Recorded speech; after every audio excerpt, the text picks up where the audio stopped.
নবী সাল্লাল্লাহু আলাইহি ওয়াসাল্লাম বলেছেন যে এই দোয়া পড়ার পরে যদি কেউ সকালে পড়ে রাত্রের আগে মারা যায় জান্নাতে চলে যাবে। রাতে পড়ে সকালের আগে ইন্তেকাল করলে জান্নাতে চলে যাবে। আমি ইস্তেগফারের আপনাদেরকে 2-3টা দোয়া শিখাই দেই আগে ছোট্ট করে।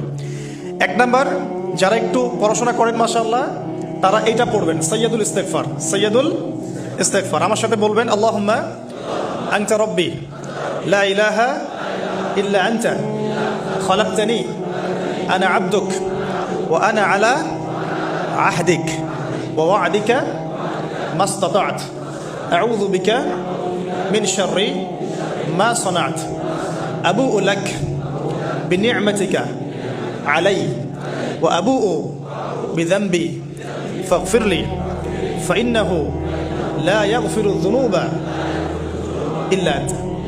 এই যে আমরা গত লেকচারে বলেছিলাম যে আমাদের ইবাদতগুলো অন্তঃসার শূন্য হয়ে যাচ্ছে এই কারণে, বিকজ আমরা অর্থটা বুঝি না।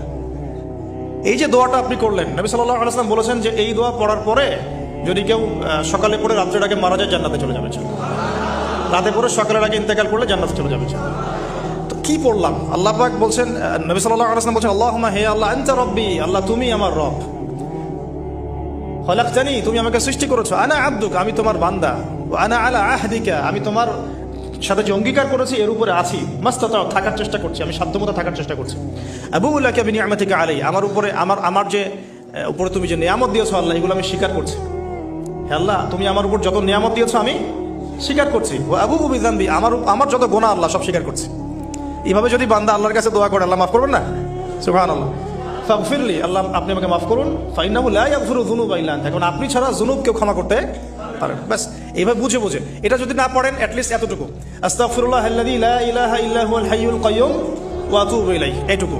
আর এটাও যদি না পড়েন, না পড়াটা একটু লজ্জার যদিও বা, তাও যদি না পড়েন তাহলে বলবেন আস্তাগফিরুল্লাহ ওয়া আতুবু ইলাইহি, আস্তাগফিরুল্লাহ ওয়া আতুবু ইলাইহি। আচ্ছা, তাহলে আমরা কাজগুলো পেয়ে গেলাম। এখন আসুন আমরা কেন রোজা রাখছি। নবী করিম সাল্লাল্লাহু আলাইহি ওয়াসাল্লাম এখানে উদ্দেশ্যটা বলছেন। এই দিনে কি করা হয়েছে?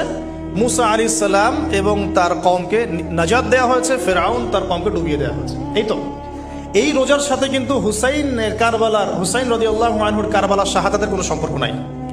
এটা একটা আকীদা পরিষ্কার করে নেবেন। হুসাইন রাদিয়াল্লাহু আনহুর কারবালার ঘটনা হয়েছে নবী সাল্লাল্লাহু আলাইহি ওয়াসাল্লামের ইন্তেকালের 60 বছর পরে। শরীয়ত ক্লোজ হয়ে গেছে না নবী সাল্লাল্লাহু আলাইহি ওয়াসাল্লাম ইন্তেকালের সাথে সাথে, নাকি আরো শরীয়ত আসবে? তো শরীয়তের কোনো নতুন বিধান কি এরপরেও চালু করা যাবে?